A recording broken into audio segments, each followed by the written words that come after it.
Now, you were asking me about Ham being naked. I don't know. Noah being naked. No, I still like it when you said Ham, bro, because, I don't know something about you and Ham. Are you ready? All right. All right. Okay, let's read. Genesis 9, we're going to start at verse 20. Then Mhm. Noah began to be a man of the land and planted a vineyard. And he drank of the wine and became drunk and uncovered himself inside his tent. Now, someone will say, well, why did Noah get drunk? Well, guys, this is after the flood.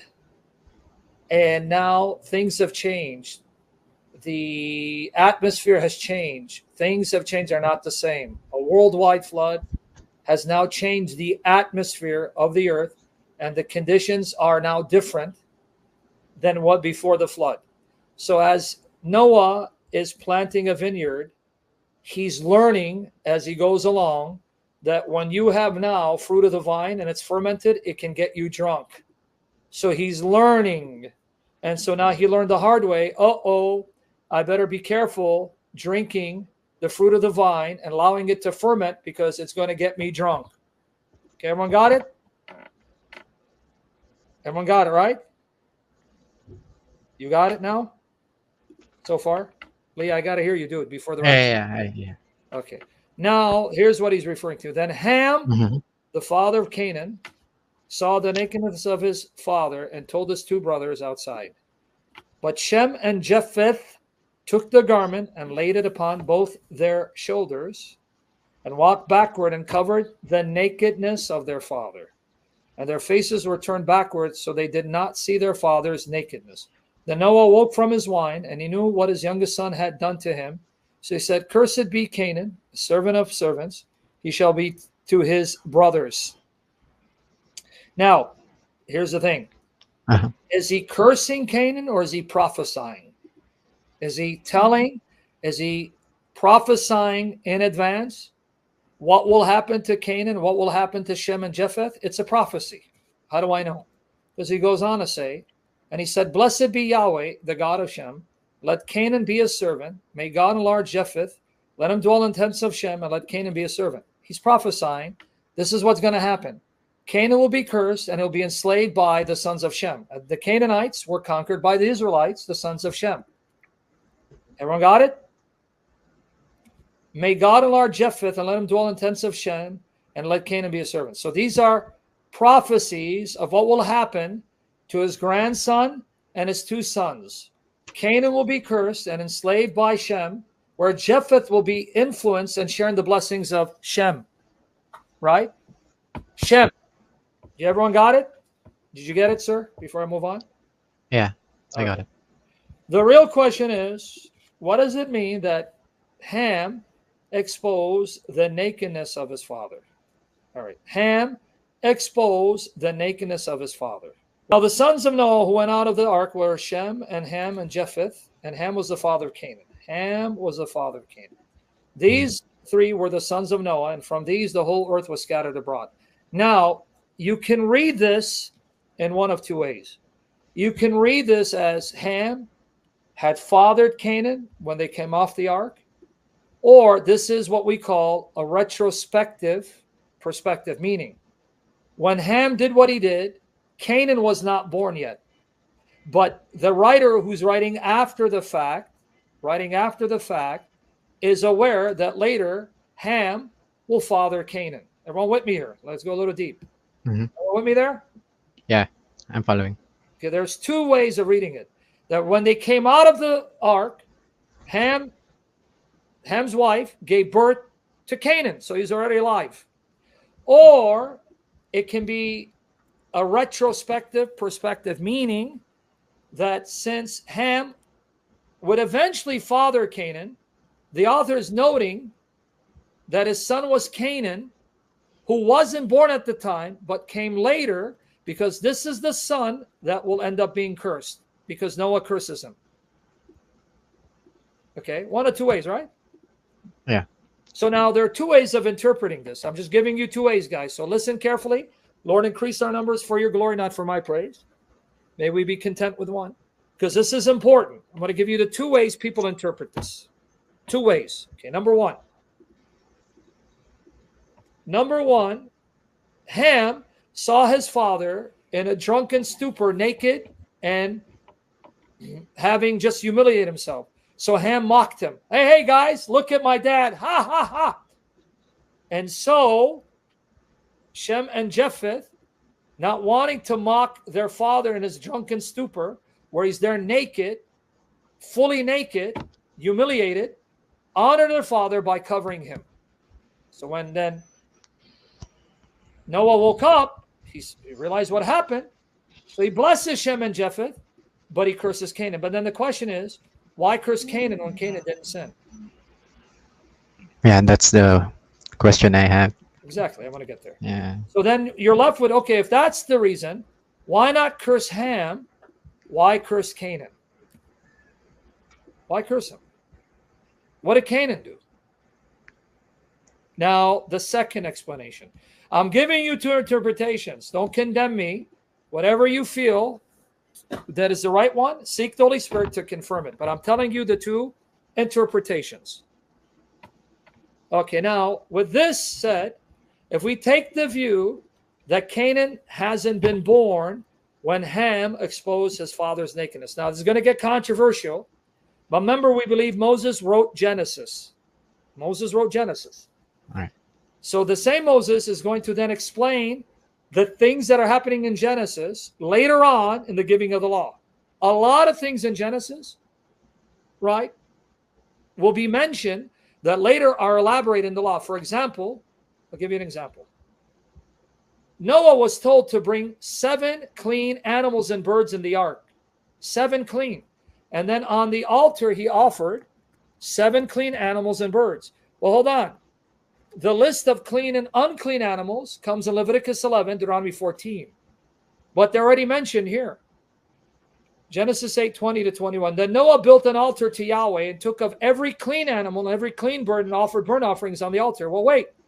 The distinction between clean and unclean animals comes later in Leviticus 11 and Deuteronomy 14. Are you ready? But they already know about clean and unclean animals and birds, even though they're allowed to eat anything. Why?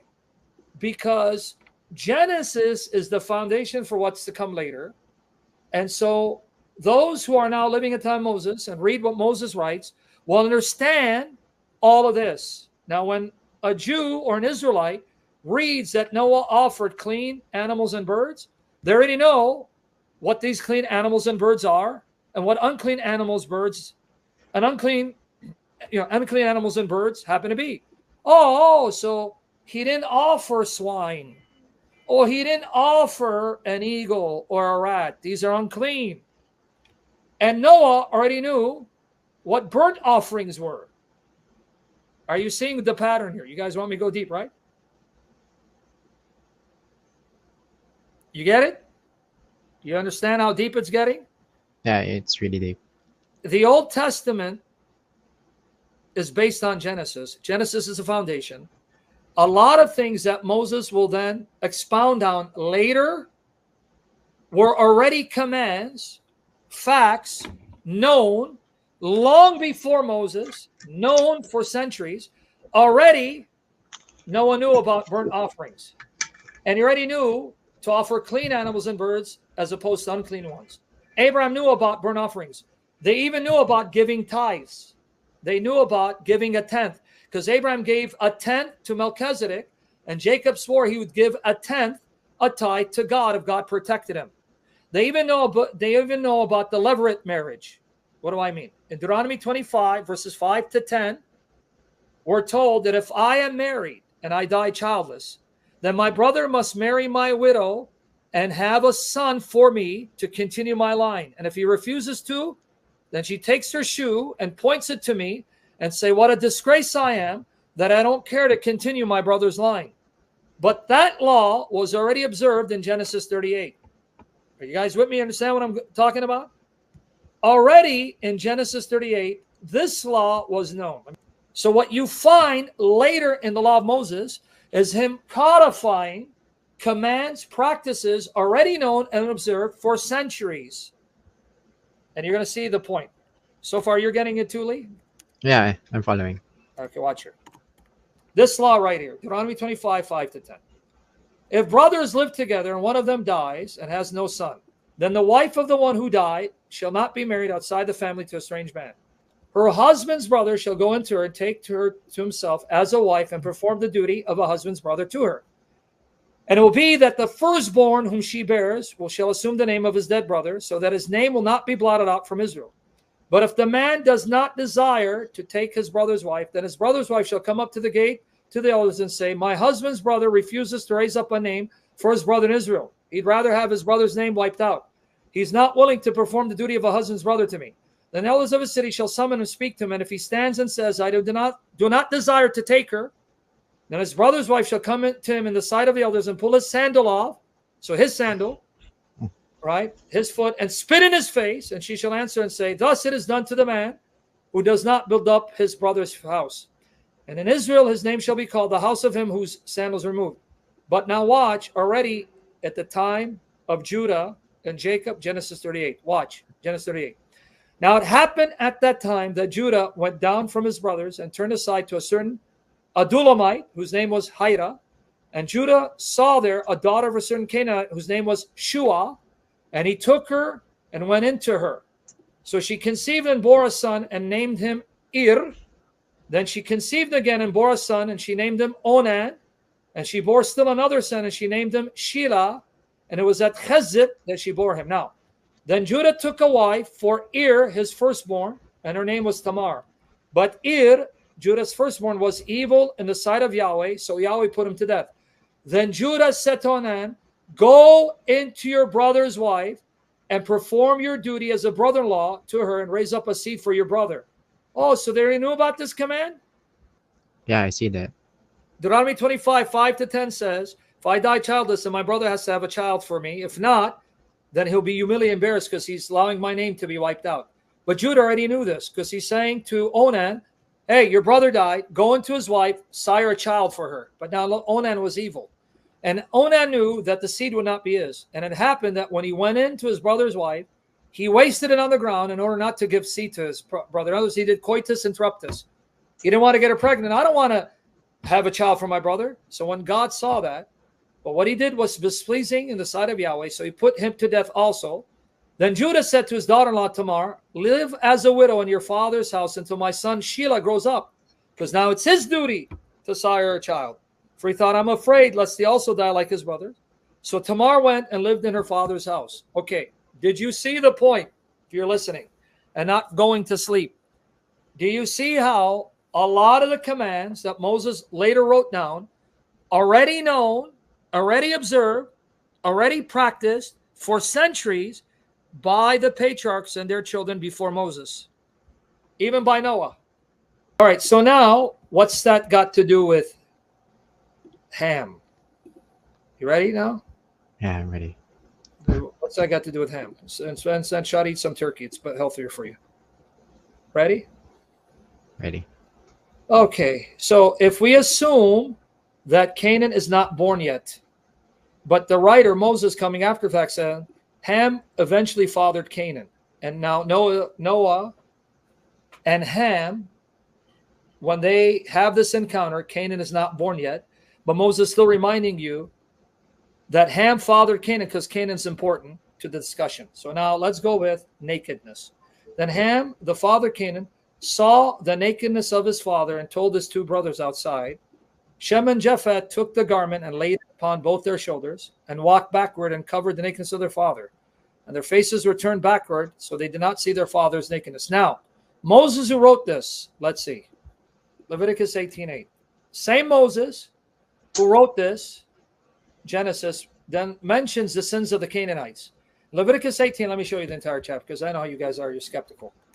He says, when you go into the land of Canaan, don't do what the Canaanites do or what the Egyptians did.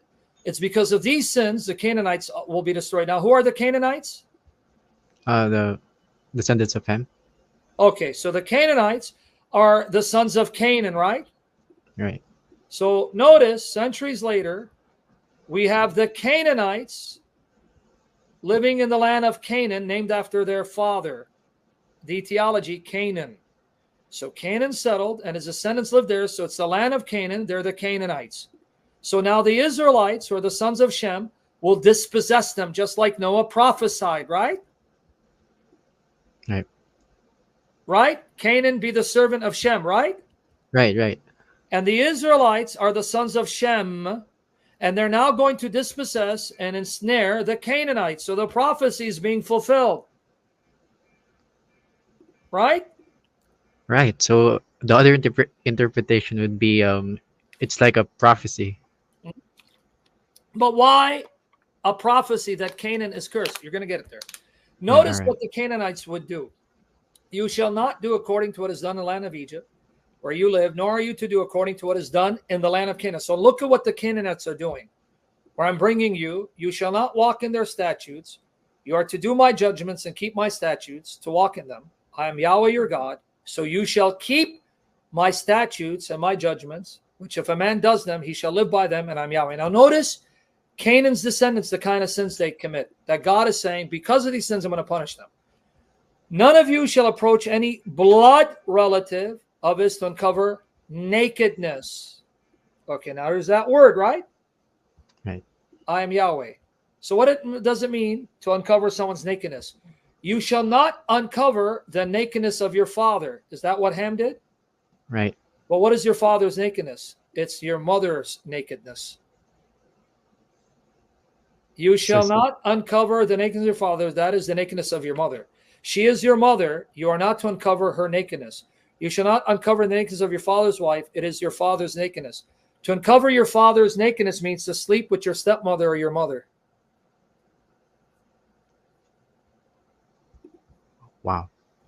Now, what is the punishment if you do that? Leviticus 20:11. If there's a man who lies with his father's wife, has sex, he has uncovered his father's nakedness. Both of them shall surely be put to death. Their blood guiltiness is upon them. Do you understand it? Yeah. Yeah. If we read Genesis in light of Moses, Ham exposing his father's nakedness, and the language of Moses means he saw his mother naked, but it's more than seeing. It's to have sex with your mother. What do you think the implication is? So it's a prophecy. Not only a prophecy, but why prophecy that Canaan will be cursed? So the Makes sense. implication is Canaan is cursed because he is the incestuous seed of Ham exposing his father's nakedness by getting his mother pregnant. That's why the Canaanites, following the pattern of their ancestor, continued in incest. They're following the pattern of their ancestor. Canaan is the result of incest, so they indulge in incest. What were their sins in Leviticus 18? Incest. Where do you think they picked that up from? From Ham. Like From father, Canaan. like son, right? Yeah, like father, like son. So since Canaan's origin is incestuous, it's not a surprise that his seed, his descendants, are all committing incest. Father sleeping with daughter, mother sleeping with son sleeping with stepmother, daughter sleeping with stepfather, and on it goes. So that's why the Canaanites are cursed. Because God is showing Noah the cursed future of this cursed incestuous seed. But Moses is writing it in a way that you have to decipher its meaning by reading Genesis in light of what comes later, because Moses is careful to write in such a way where he doesn't completely shame and disgrace Noah for what his son did to his mother, Noah's wife. And so he's going to use the language of nakedness, which later on he explains. So that means that Canaan was conceived later after Ham had exposed his father's name by sleeping with his mother, getting pregnant. And then after Canaan is born, he then prophesied. So this is a period of time that occurred, which now the author is condensing. He's taking what would have taken years to happen, but he's condensing it.